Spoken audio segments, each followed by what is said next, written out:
अच्छा साथियों, सर्वप्रथम सबसे पहले जितने भी हमारे समाजवादी पार्टी से जुड़े नेता अभिनेता, हमारे छोटे बड़े बुजुर्ग जितने भी भाई हमारे समाजवादी पार्टी से जुड़े हैं, सबको सादर सादर जय समाजवाद।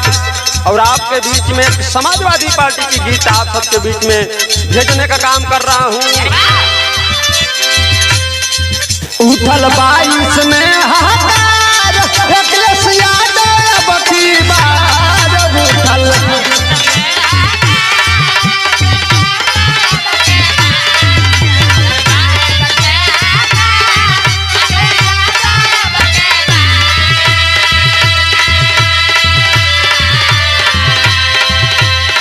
जब अखिलेश यादव की सरकार थी, कहना नहीं है पूरा उत्तर प्रदेश जानत हो कि जब अखिलेश यादव का सरकार रहल तो पूरे उत्तर प्रदेश के गरीबन खातिर बड़ा कुछ के अखिलेश यादव का कैला भैया। उठल यूपी में हाहाकार, अखिलेश यादव अब की बार उठल।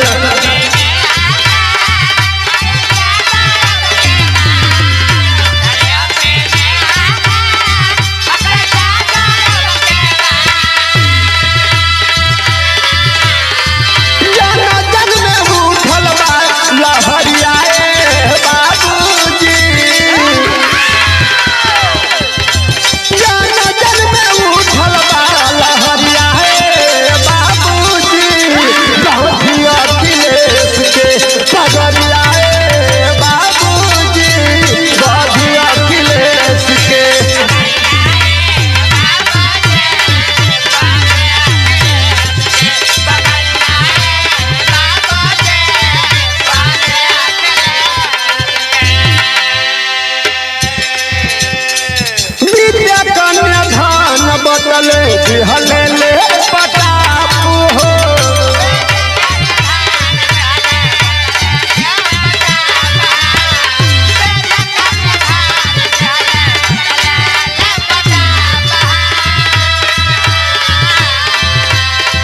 यूपी के बनावत रहले सिटी समात हो।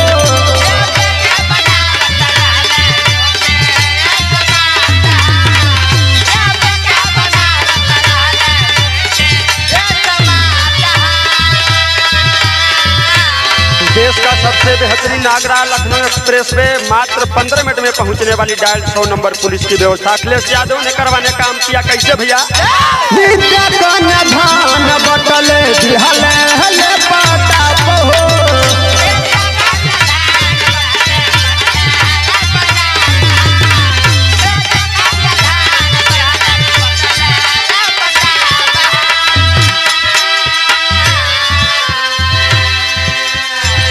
ना चाहिए बीजेपी वाला राज, ई बिगड़ल तो सर्व समाज ना चाहिए।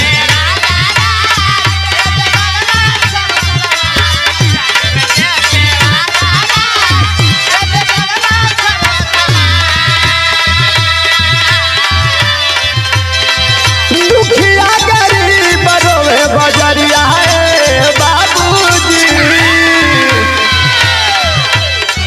दुखिया गरीब रोवे बजरिया है बाबूजी। बाधिया अखिलेश के फिर बगरिया है बाबूजी, बाधिया अखिलेश के।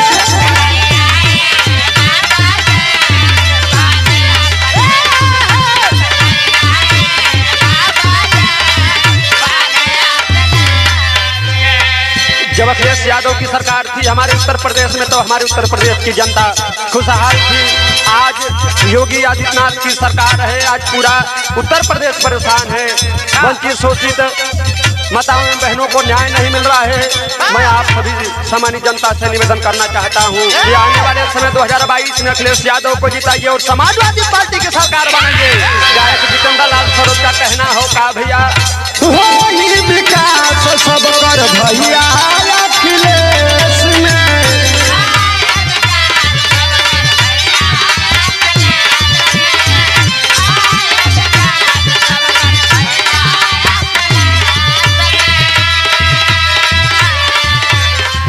यादव के हयान सब मुरली के भेष